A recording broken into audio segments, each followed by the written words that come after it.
Welcome to Tap Out TV. I'm Mike Straka, along with, on the phone, Keith Kizer. He is the commissioner of the Nevada State Athletic Commission. Hey, Keith, thanks for joining me. Thank you for having me.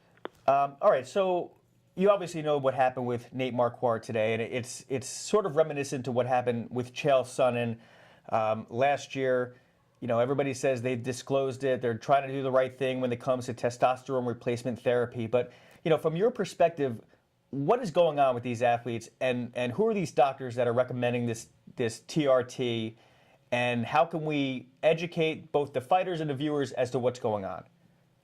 Well, first off, there may be legitimate reasons why athletes need TRT or other forms of therapeutic use of otherwise prohibited substances.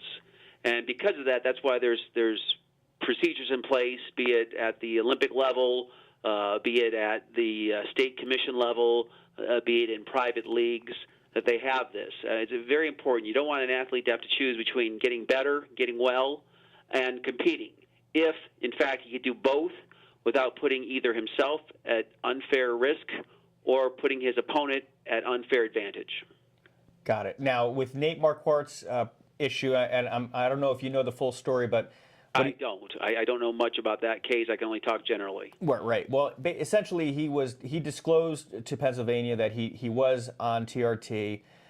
He actually disclosed to New Jersey. New Jersey let him fight, but with the condition that he gets retested, he goes off the TRT, gets retested, and then gets reevaluated by a doctor, a specialist, who then would determine whether he needed to be on TRT or not. And what transpired was he never went to a specialist, and Pennsylvania never recognized his doctor as being somebody who could prescribe TRT in his case. So with that, and I may be getting a little bit of that wrong, but that's pretty much the gist of it. And with that, he was not medically cleared to fight on Saturday night. Now, have you been disclosed to by fighters? I don't care about their names, but I mean, is it a regularity where people say, okay, Mr. Kizer, I am on TRT, here's my paperwork, here's my doctors, here are my diagnoses? Well, actually, it's not just TRT. There could be several different drugs where you'd want a therapeutic use exemption. And in those situations, though testosterone may be the most common of those, the process is always the same. And it's very rare, maybe a couple times a year when we have this situation. And what we require is we need proof of the medical illness and the deficiency. We need from their doctor. We need the test that proved it. We need the treatment plan from their doctor and a certification from their doctor that use of this treatment plan will not put my patient at undue harm, nor will it give him an unfair advantage over his opponent. Just because you get an exemption to use a certain drug doesn't mean you can do superdoses, for example, of testosterone. So therefore, if you did get a therapeutic exemption, but then you violated the exemption by superdosing, the exemption goes away and you could be subject to discipline. So it's very important. And what we do in Nevada, I'm sure they do in other states as well, is once we get all that information, test results, let's just use testosterone for the example here. Test results showing the athlete is truly low in testosterone. It can't just be the low end of normal. It has to be low. Then also something from the doctor saying, here's the treatment plan for this athlete. If he follows that treatment plan, he will neither be at undue risk nor at an unfair advantage in his competition. If he follows that plan, again, doesn't superdose. We go a little bit further. We also require the athlete to give us something in under oath, penalty of perjury, that he's never failed a drug test before and that he's never taken PEDs before. Because, for example, under the WADA as well as under Nevada Athletic Commission, if you're deficient in testosterone because you previously used performance-enhancing drugs, you cannot get a therapeutic use exemption because you did it to yourself, self-inflicted injury. So, if the athlete's able to complete all those things, we had all the information from his doctor showing that it's a legitimate medical need, it's a legitimate medical treatment, it won't put him in harm's way, nor will it give him an unfair advantage over his opponent, and our doctor calls that doctor and clarifies all that stuff, and we get the affidavit and there's no other evidence that perhaps there was some prior PED usage, the person would be eligible for a therapeutic use exemption along the guidelines set forth by our doctor and his doctor. And again, you cannot superdose. There's also something that's checked on. It's the LH and FSH levels that are checked at the same time as the testosterone level, and those two levels have to be normal or better. And again, the testosterone level has to be low in order to really qualify automatically, or that's not the right word, but to qualify normally for such exemption. Those are the levels they check. If they're low, if your LH and FSH level are low, that does indicate that it could be from prior steroid usage. If those levels are normal or high, odds are really, really, really good that it wasn't due to prior PD usage, because I guess those are the levels that go down due to steroid uses in the past. So, if I get an athlete who the doctor's note explains all that sufficiently, our doctor checks it out and he's happy with it. The blood test shows a low T, but a normal to high LH and FSH, and I get the affidavit from the athlete, and there's no other evidence that the athlete had used PEDs in the past. They got a very good chance of getting a TUE. They should get a therapeutic use exemption in a case like that.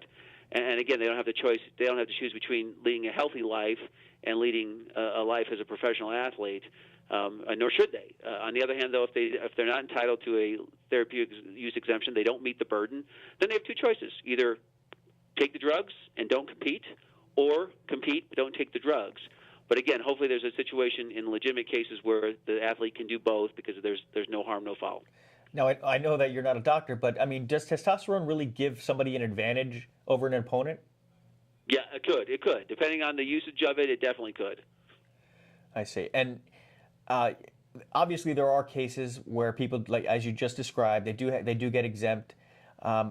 In the case of Chael Sonnen, for instance, in California, that was, he did mention that you had cleared him. You adamantly denied that, and he came back and apologized, and now he's... Yeah. He said that, you didn't quite say that. We all know that story. What is your feeling on Chael? I mean, is it possible that he's going to be able to come back in time?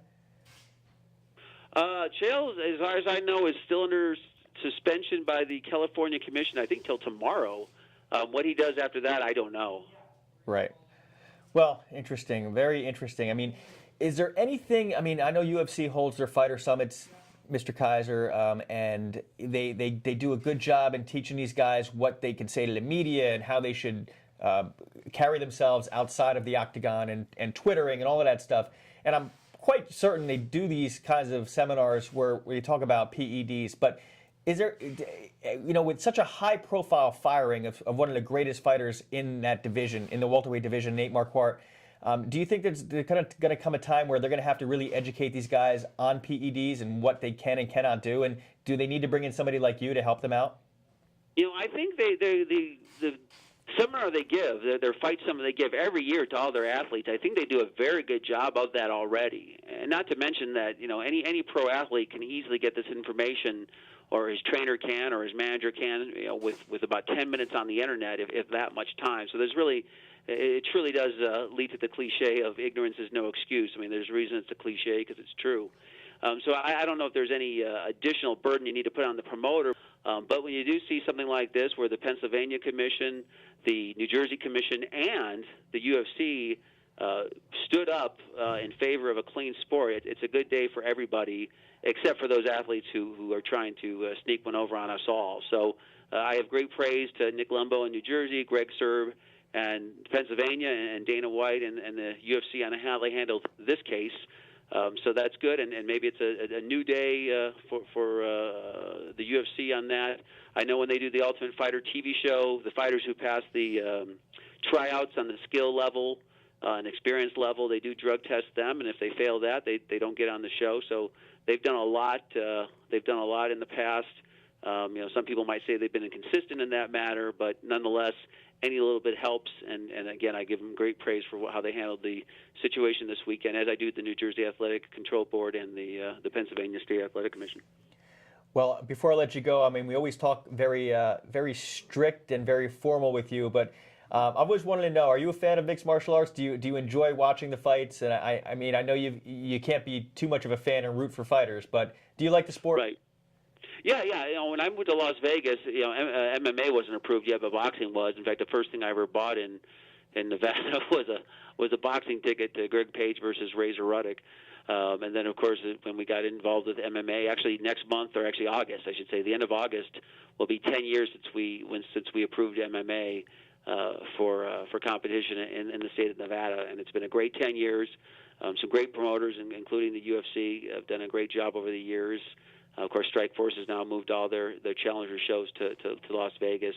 So it's great to have those athletes here. I mean, I think the MMA athletes and the boxers too, but just to focus on the MMA guys, so well-rounded. You have to be to survive and compete in this sport. You have to have the endurance. You have to have the strength. You have to have the speed. You have to have the agility. You have to have the generalship of strategies and tactics. You have the flexibility. It's just amazing, the durability from some of the training these guys do. And so it's very important to show these guys proper respect and treat them like professional athletes, but also to protect the integrity of the game as well. That goes hand in hand with it. All right. Well, thank you very much for your time, Mr. Kizer. Really appreciate it. You got it. Thank you. All right. Take care.